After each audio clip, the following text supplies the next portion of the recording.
Welcome to another video on how to jump into Temtem's player versus player scene and live to tell the tale. Hope you're ready to learn. Archetypes, cores, and how to play and counter them. It's essential for players to know the existing archetypes and their forming cores if they want to start team building and find success in Temtem's PvP scene, as they are the foundation of competitive playing. Archetypes. An archetype is a PvP playstyle and is defined by a core. For example, if your win condition is outdamaging your opponent, you may choose to play an aggro archetype because your goal is to deal as much damage as possible. Cores. A core is a group of approximately 3 to 5 Tems that you build the rest of your team around. Think of it as your team's foundation. They're usually Temtem that synergize or harmonize well together, and they will dictate the playstyle and build of your team. Cores are usually comprised of 3 to 4 Tems, complemented by another 2 to 3 Tems that are an extension to said core. You'd close off the team with another 2 Temtem that help cover matchups, which we'll talk about in a future video. When creating your cores, keep these base options in mind. Type coverage. Grouping Tems that cover each other's typing. For example, Nature, Water, Fire. This would be the simplest, most accessible core for new tamers. Synergy coverage. Grouping Tems that have synergies between each other. You're not looking for a perfect balance between resistances, but synergies between techniques and traits. Dual coverage. This is a combination of both type and synergy coverage, where you strike a balance between the two in order to take advantage of the positive aspects of both. Shared tools or win condition. Tems that all have access to the same tool and therefore all work towards the same method of winning a game. For example, a perfect jab team, which will lower the defense of enemies, then follow up with physical attacks. Check out some of our favorite archetypes and the Tems that populate them. But keep in mind that an archetype's roster is not set in stone. There is no right or wrong way to play, and what works for you now may need to be adjusted in the future when the game is updated or popular strategies change. Feel free to try our archetypes or come up with new ones of your own. Speaking of which, there are a lot of archetypes, but the most common categories for them are aggro, mid-range, and stall. Aggro. Teams whose goal is to win through quick damage. These teams try to close the match as fast as possible and are usually made of carries. These glass cannons are fragile Tems that pack a big punch.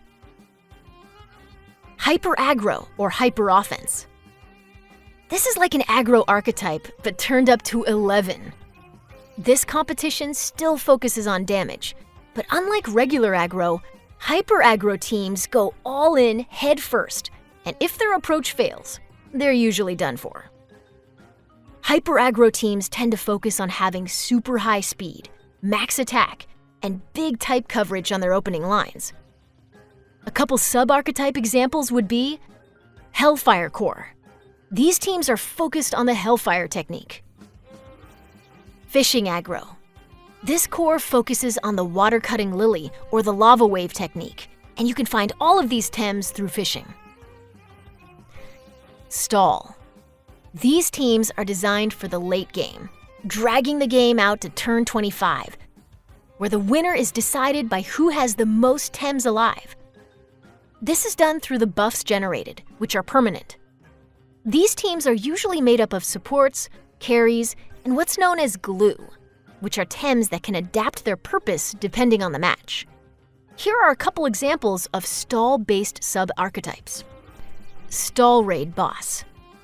These are teams that focus on creating a raid boss, aka a Temtem that can sweep the floor during late game, even if at a numeric disadvantage.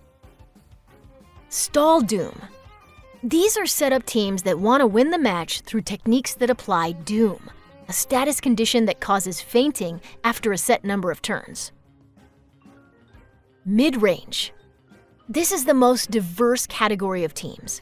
These teams look for an advantage early on through positioning and resource optimization to hopefully clear out the match in mid-game. Here are some examples.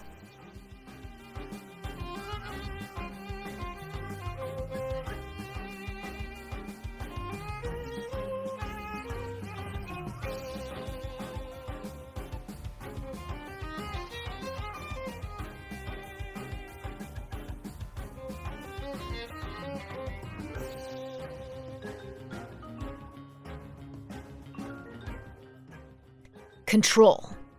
These teams look for control over their adversaries through a series of debuffs. They keep the enemy threat levels to a minimum while they do away with their rivals. If this sounds fun to you, you can try out the following strategy. Turbo plus Hypnocore relies on being able to put your enemies to sleep before they can protect themselves. Matchups. Matchup is a word used to describe a clash between two different teams, Tems, or archetypes. If you want to cover or improve the results of your matchups, then you're going to need a proper game plan. Let's take a look at some examples of common matchups and what could be done to improve them. If your original core is made up of Zalbian, Monko, Hedgine, and Chromion, your core is weak to electric and water types, and that's no good. A Tem like Volfi, which is an earth nature, has an advantage against electric and water types, so it would be wise to find a way to fit them into your roster. Another example. If your core begins with a lot of neutrals, like Skunch, Moflank, and Rolder, it would be susceptible to the mental type, so you'd want to complement your core with Tems that can stand up against teams with 2 to 3 mentals. Good choices would be Tems like Minotaur and Chimerian, which can both handle mentals with ease and also have synergies such as Sparkling Bullet, Black Hole, and Hasty Lunge with the rest of your core. Plus, this is a core inclined to physical damage, so you'll get a lot of usage out of Skunch's perfect jab. Synergies. Technique synergies are a big part of Temtem battling. When a technique has synergy with an ally of the correct type, it can create a powered-up version that might be completely different from the base technique itself. Synergies also play an important role in team building. Sometimes you might add a specific Temtem to your team just because its typing enables one or more synergies on your team. For example, Cernif loves being out next to Gario, as it provides synergy for water-cutting Lily and Bush. Some synergies have boosts large enough that they define a whole team or archetype. Digi-Aggro, for example. It's super strong because of the power of the harmful microwave synergy. The synergy between Hellfire and Hurricane is another one that defines an entire archetype by virtue of its strength. On the other hand, some synergies, like Stone Ball or Ice Cubes, only provide a small bonus and just make the technique a little bit better.